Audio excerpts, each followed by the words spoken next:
Pick up a couple of bins and these barnwood boards at Walmart. These boards are already prepped and ready to go. We just need to remove the twine from the back. Now I want to add a little detail to this. So I'm going to use just a paper number stencil, and I'm going to add a stenciled number to the top of each board. To the bottom, I want to add a little knob. Now, if you're using thicker wood, you can absolutely drill a hole and use the screw that comes with these knobs. Since this is very thin wood, I'm just going to use some super glue to attach it. Now I want to place the board on the bin.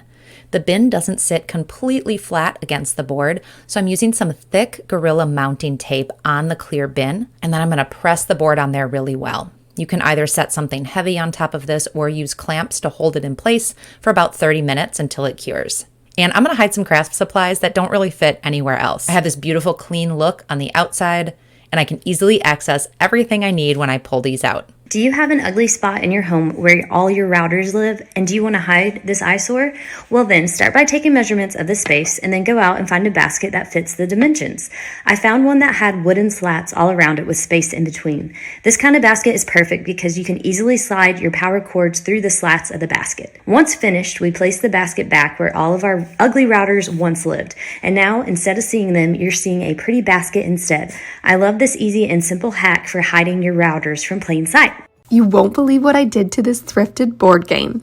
I mixed half a cup boiling water with 1 to 2 tablespoons dye and brushed it onto a linen-covered book box, making sure to cover the exposed linen, including the inside edge. I let them dry completely, making sure to flip several times throughout the drying process to encourage them to dry evenly. In the meantime, I created a board game cover design using Cricut Design Space.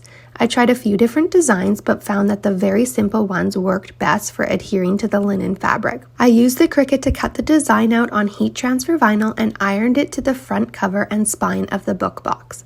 I placed the contents of the board game into the new beautiful book box, and now I have the most aesthetically pleasing board game boxes. The work table in my office has a lot of space underneath for storage, but it is really ugly to look at. So I found a $10 solution to cover up this mess. So I'm measuring the front of the desk, height and width.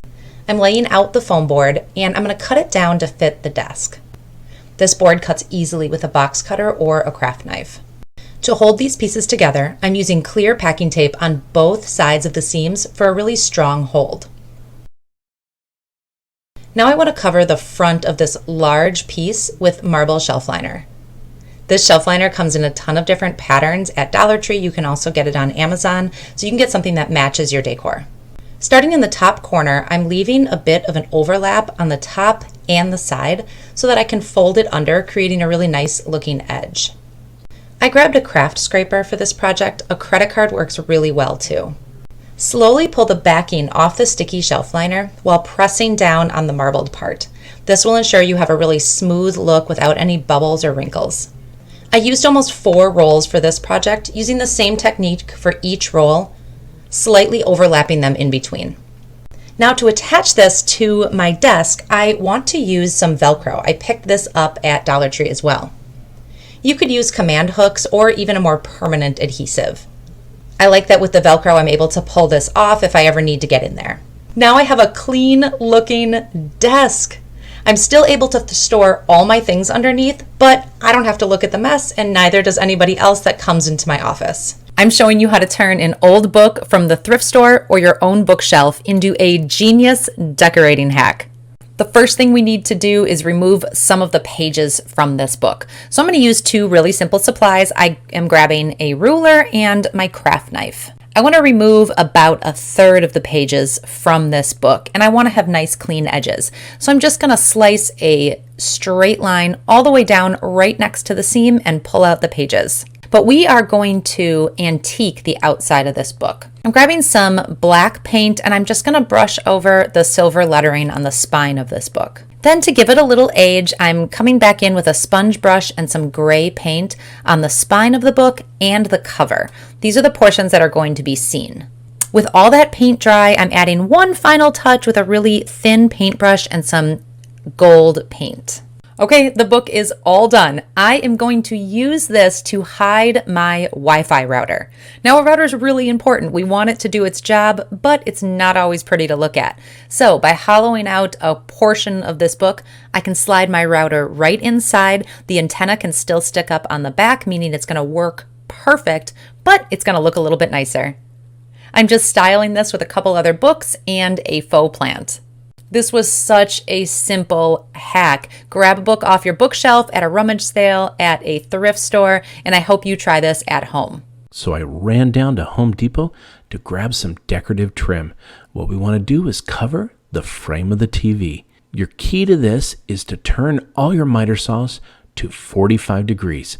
That's going to be every cut that you make. Start with your first cut right on the end at 45 degrees, and then you're going to measure right from the inside cut all the way down the length of the TV. That's where your next miter cut is going to be. Turn the saw to the other way and give it another 45 degree cut. Once you get that cut, you're going to go ahead and match it to the next part. That way you don't have to use a tape measure, and you can get the top and bottom frame the exact same size. Just use a pen to mark it out and cut it. Once you get all 4 pieces cut, lay it out, make sure it's all smooth and ready to go. But the secret to this is you gotta have glue.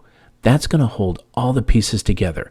Now, just don't lay out a bead. You wanna smooth it out so it has as much adhesion as possible. As the glue is laid out, just go ahead and put it right up next to it, and make sure you get those nice smooth lines. Next, you got to get some flat corner braces. That's what's going to hold these frames together. Just mark out the holes, but you got to be careful. We need to pre-drill all the holes. That way the screws hold inside this MDF wood as easy as possible. Once you pre-drill, the screws go in without a drill. You can just use a regular old screwdriver to put them in. Make sure you get it nice and tight, but don't over tighten. We just want to make sure it's snug and it's holding in place. These corner braces do a great job holding it together. Once you get all 4 sides, we got to build a box. That way we can cover the sides of the TV. I use a little bit of 1x4, and again, you got to use that glue. It holds the sides together. Again, we're going to use 45 degree cuts, and look how smooth that is. You can use screws or nails, but I go ahead and use a brad nailer. It's real easy to use, and it puts a nice fine fastener right inside. I just use 3 on the side, and it gives it a nice smooth look. Now, again, we're going to go with the glue. We got to put it all the way around the box frame we just built, because we're going to lay the frame on top. If you measured right and did good and took your time, it's going to fit just right. The last thing you need to do on this is use the brad nailer again and put just a few brad nails to hold it together. Once you get those in, let's cover up them nail holes with a little bit of spackle. Just let that dry and sand it clean. Now it's time for some gold paint. Any type will work, but as you can see, it's going to take a couple of coats. I did put 3 coats on here. Let them dry about half an hour in between coats. The next thing we got to do is we got to put a little bit of Velcro on the TV. That's going to hold the frame in place once we install it. It just looks amazing. When you're not watching TV, you've got your own portrait. For this project, I'm going to start with 3 cutting boards that are average size and width that I picked up at my local dollar store. The first thing I want to do for my project is paint my boards. I love the green on these boards, but they're a little too yellowy for what I want them for, so I'm just going to give them a coat of milk paint. You want to make sure that you do inside the handle if you have a handle, and you want to make sure that you do both sides.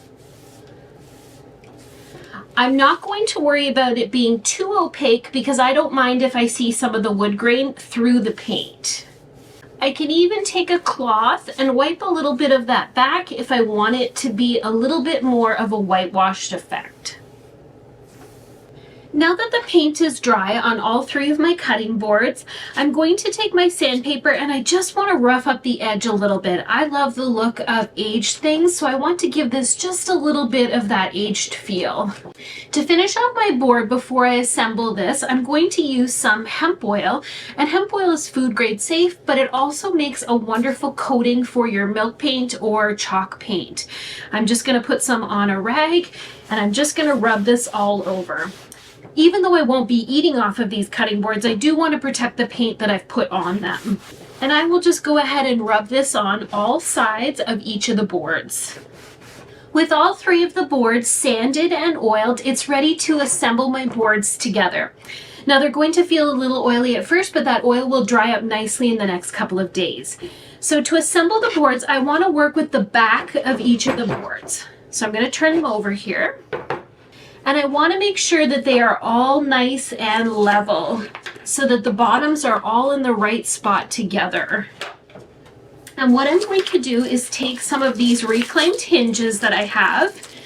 And if you don't have any that you've used before, you can always pick these up at the hardware store. And they're just little piano hinges here. And you want to make sure that this little raised part is on the inside. You don't want to put it in between your boards because it's going to create too much of a gap.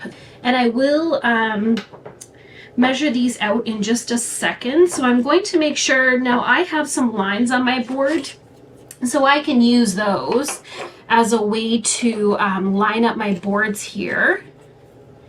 And I'm just going to put these about an inch or so from the top of my line there and an inch or so from the bottom of my line here.